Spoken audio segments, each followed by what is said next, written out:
The Need to Change One's Outlook on the World, Chapter 19, Book 1. I asked Anastasia about the woman over whom she had a disagreement with her grandfather. I asked her why she had been able to establish a connection with her and why she thought this contact was necessary. You see, Anastasia began her story, it is very important when two people join their lives together that they have a spiritual attraction to one another.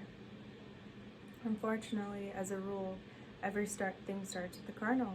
For example, you see a beautiful girl and desire to possess her. You still have not seen the individual, the man, or her soul. Very often people join their destinies together only on the basis of carnal attraction. Either that quickly passes or it is transferred to someone else. What then keeps people together? To find a kindred spirit with whom one can attain true happiness is not all that complicated. Your technocratic world, however, puts up a massive interference. The woman I'm trying to reach lives in a large city and regularly travels to the same place each day, probably to her work. Either there or on the way, she finds or meets up with a man who's very close to her spirit, one with whom she could be really happy, and most importantly, one with whom she could bear a child capable of bringing so much good into the world, because they would co-create this child with the same impulsion as we did. But there is no way this man can bring himself to tell this woman that he loves her, and she herself is partly to blame for this. Just think. He looks in her face and sees, as it were, his heart's desire, the apple of his eye, while she, as soon as she feels someone's gaze upon her, perks up right away and unwittingly tries to lift her skirt higher. And so on. This man is at once carnally aroused, but he does not know her well, and she then goes to someone he is better acquainted with, someone he feels is more accessible, but still led on by these same carnal desires. I want to suggest this woman that what she should do, but I cannot break through to her. Her brain will not open to the awareness of new information, even for a second. It is constantly preoccupied with issues of day-to-day living. Can you imagine? One time I followed her for a whole 24 hours. What a terrible sight. Grandfather then got upset with me for not working enough with the Dutchniks and for spreading myself too thin and sticking my nose in where it does not belong. When this woman wakes in the morning, her first thought is not to delight in the coming day, but how to prepare something to eat. She gets upset over some missing food item, and then gets upset over something you smear on your face in the morning, like face cream or a robe. She spends her whole time thinking how she's going to get it. She is always late and constantly on the run, trying not to miss the first one form of transportation and then the next. At her regular destination, her brain is overloaded with, how shall I put it, all sorts of nonsense, at least from my point of view. On the one hand, it's supposed to give her face a business-like expression and fulfill the job task she is assigned. All this while, she's thinking about one of her girlfriends or acquaintances and getting angry at them. Yet at the same time, she is listening to everything going on around her. And can you imagine? The same routine is repeated day after day like clockwork. On her way home, when people notice her, she can put on the appearance of an almost happy woman, but she is continually thinking about problems, or her makeup, or looking at clothes in shop windows.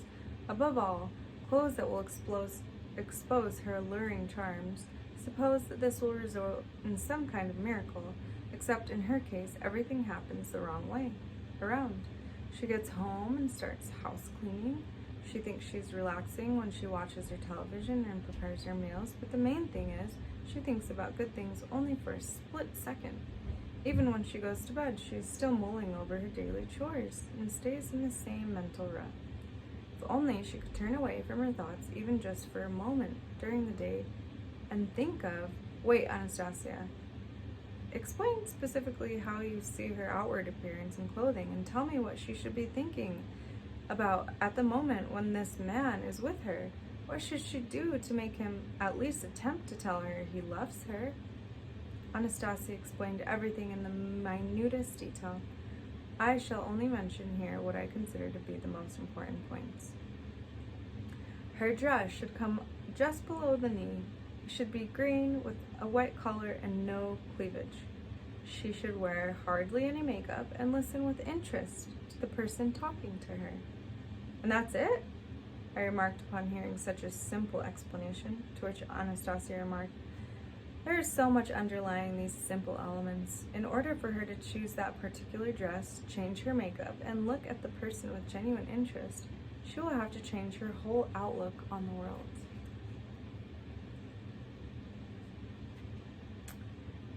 And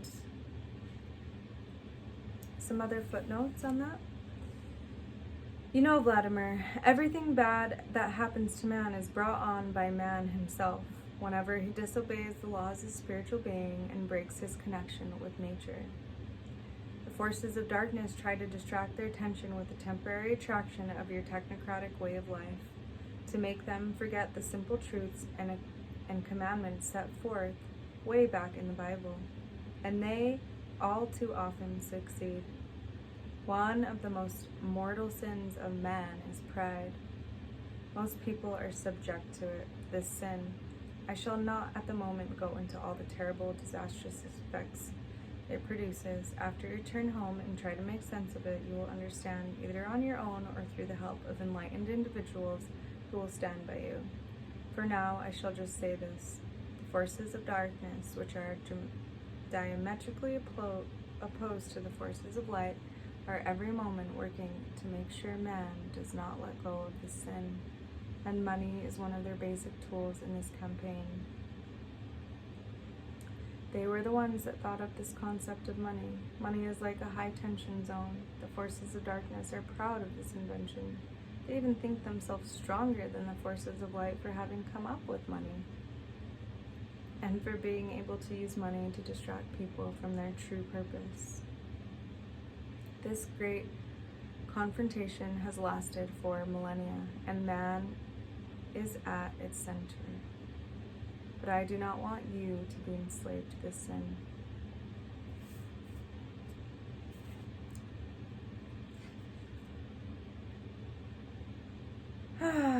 So, yes, we must be more present and